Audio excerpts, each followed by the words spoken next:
मित्रों, इंसान के लिए जागरूक रहना बड़ा ही आवश्यक है। यदि व्यक्ति जागरूक ना हो तो उसका मन उसकी मर्जी के बिना ही उससे कुछ भी करवा सकता है और वह न चाहते हुए भी ऐसी ऐसी गलतियां कर बैठता है जिसके बारे में वह कभी सोचता भी नहीं है। तो मित्रों, इन्हीं सब बातों से जुड़ी हुई है आज की यह कहानी। एक समय की बात है, एक युवा लड़का एक बौद्ध भिक्षु के पास आया और उनसे पूछा, महात्मा, मुझे होश और जागरूकता का सही अर्थ समझाइए। बौद्ध भिक्षु ने उससे कहा, ठीक है, मैं तुम्हें जो भी बताने जा रहा हूं उसे ध्यान से सुनो। एक बार बुद्ध प्रवचन दे रहे थे। उनके सभी शिष्य उनकी बात को ध्यान लगाकर सुन रहे थे, लेकिन उनके सामने बैठा उन्हीं शिष्यों में से एक शिष्य उनकी बात तो सुन रहा था, लेकिन साथ ही वह अपने पैर के अंगूठे को भी हिलाता जा रहा था। जब बुद्ध ने उसे ऐसा करते देखा तो अचानक चुप होकर उन्होंने उस शिष्य से पूछा, तुम्हारे पैर का अंगूठा इस तरह हिल क्यों रहा है? बुद्ध की बात सुनते ही उस शिष्य ने अंगूठा हिलाना बंद कर दिया और बुद्ध से कहा, हे बुद्ध, आपके शब्द मूल्यवान हैं और आपका समय भी बेहद कीमती है। मैं तो आपकी बात को बड़े ध्यान से सुन रहा था।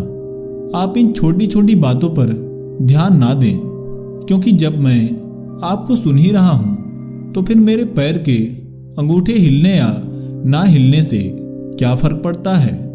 बुद्ध ने फिर से उस शिष्य से पूछा, क्या अपने पैर के अंगूठे को तुम जानते हुए भी हिला रहे थे?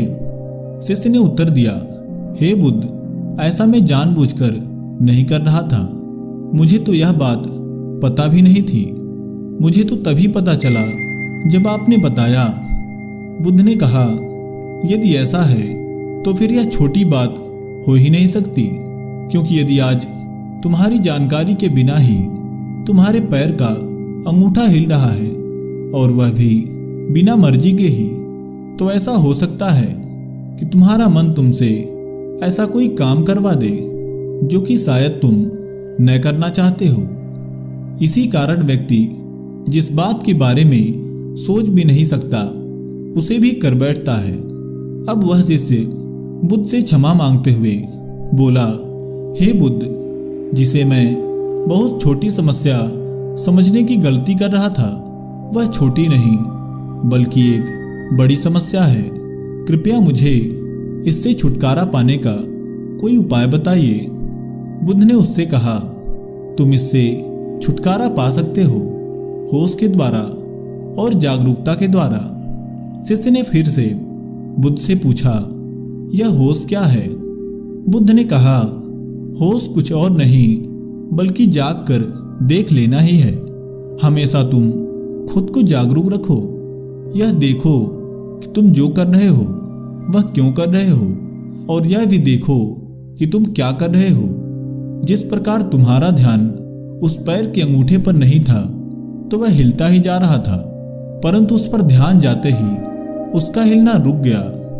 तुम्हारी यह आदत है कि तुम बेहोशी में जीते हो, और इसी आदत के कारण तुम बार बार अपने होश को खो भी देते हो।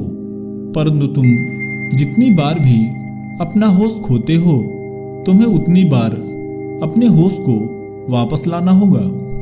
यदि तुम ऐसा करोगे तो इससे तुम्हारे अंदर एक जागृति आएगी और तुम्हारे अंदर जागरण उत्पन्न होगा, जिसे कि फिर से बेहोशी में चाहते हुए भी नहीं बदल सकते हैं। इस घटना का वर्णन करने के बाद उस बौद्ध भिक्षु ने उस युवा लड़के से पूछा, क्या तुमने मेरी इन बातों से कुछ समझा?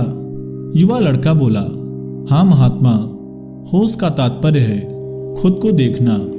यदि हम निरंतर जागरूक रहने की कोशिश करते हैं तो ऐसा करने से हमारे अंदर एक जागरण उत्पन्न होगा, जिससे कि फिर चाहते हुए भी बेहोशी में नहीं बदला जा सकता है। तब उस बौद्ध भिक्षु ने फिर से उस युवा लड़के से कहा, पहले तो तुम्हें जबरदस्ती ही जागरूक रहना होगा, लेकिन बाद में ऐसा करते करते जागरूकता तुम्हारे स्वभाव में आ जाएगी। तो मित्रों, उम्मीद करते हैं आपने इस कहानी से कुछ न कुछ जरूर सीखा होगा। ऐसे ही ज्ञानवर्धक वीडियोज के लिए चैनल को सब्सक्राइब जरूर करें। आपका बहुत बहुत धन्यवाद।